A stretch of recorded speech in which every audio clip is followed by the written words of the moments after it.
موسیٰ علیہ السلام کے پاس ایک مرتبہ ایک شخص آتا ہے اور آ کے یہ کہتا ہے کہ جب بھی آپ کوہ طور پہ جائیں تو اللہ تعالیٰ سے میری ایک عرض ضرور کریں۔ موسیٰ علیہ السلام اس سے پوچھتے ہیں کہ آپ کیا مانگنا چاہتے ہیں یا کیا چاہتے ہیں؟ وہ شخص کہتا ہے کہ میرے پاس مال و متاع، مال و دولت اور خزانے اتنے زیادہ ہیں کہ میں ان کو سنبھال نہیں سکتا۔ آپ اللہ تعالیٰ سے یہ دعا کریں کہ اللہ ان خزانوں کے اندر، اس مال و متاع کے اندر تھوڑی کمی لا دیں۔ موسیٰ علیہ السلام جب کوہ طور پہ جاتے ہیں، اللہ سے ہم کلام ہوتے ہیں، تو اللہ تعالیٰ کی بارگاہ میں اس شخص کی یہ عرضی بھی رکھتے ہیں۔ اللہ تعالیٰ موسیٰ علیہ السلام سے فرماتے ہیں کہ آپ اس شخص کو جا کے کہیں کہ وہ گھوڑے پہ بیٹھے، کافی ساری روٹیاں لے اور ان روٹیوں کو اپنے سامنے رکھے، گھوڑے پہ بیٹھے، گھوڑے کو تیز دوڑائے اور ان روٹیوں کے ٹکڑے کر کے زمین پہ پھینکتا جائے۔ موسیٰ علیہ السلام کوہ طور سے واپس آتے ہیں، وہ شخص ملاقات کے لیے آتا ہے، آپ اس کو اللہ کا وہی پیغام ویسے ہی سنا دیتے ہیں۔ اب یہ شخص ویسا ہی کرتا ہے اور کچھ عرصے کے بعد دوبارہ یہ شخص موسیٰ علیہ السلام کے پاس آتا ہے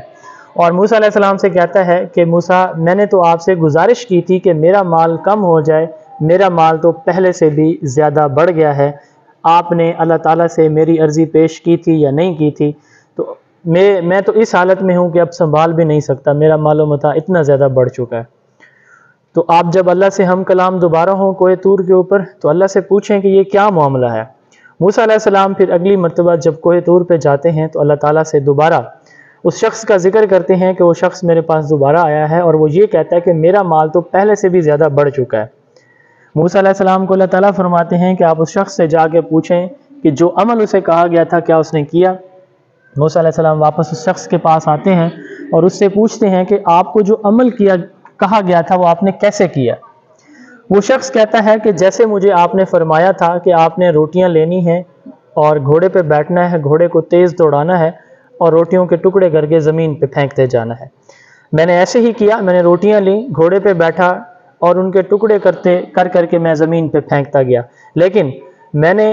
جو میرا راستہ تھا جہاں سے میرے گھوڑے نے گزرنا تھا، میں نے دونوں طرف اپنے غلاموں کو کھڑا کر دیا کہ روٹی کا ایک لقمہ، ایک ٹکڑا بھی زمین پہ نہ گرنے پائے۔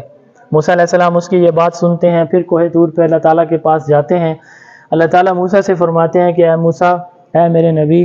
جو شخص اتنا رزق ہونے کے باوجود کہ اس کے پاس رکھنے کے لیے جگہ نہیں ہے، روٹی کے ایک ٹکڑے کی اتنی قدر کرتا ہے، میرے رزق کی اس شخص کے دل میں اتنی قدر ہے، آپ ہی بتائیں میں اس کا رزق کیسے کم کروں؟ ایسا ممکن نہیں ہے۔ اللہ تعالیٰ نے مجھے اور آپ کو تھوڑا یا زیادہ جتنا بھی رزق دیا ہوا ہے اس کی قدر کریں، اور جو فضول خرچی نہیں کرتا، جو کفایت شعاری کرتا ہے، جو کنجوسی نہیں کرتا، یقیناً اس کے رزق میں اضافہ ہوتا ہے، اور جو اللہ کے دیے ہوئے رزق کا شکر ادا کرتا ہے تو اللہ تعالیٰ قرآن میں فرماتے ہیں، جس کا مفہوم ہے جو شکر کرتا ہے اس کا رزق بڑھا دیا جاتا ہے۔ السلام علیکم۔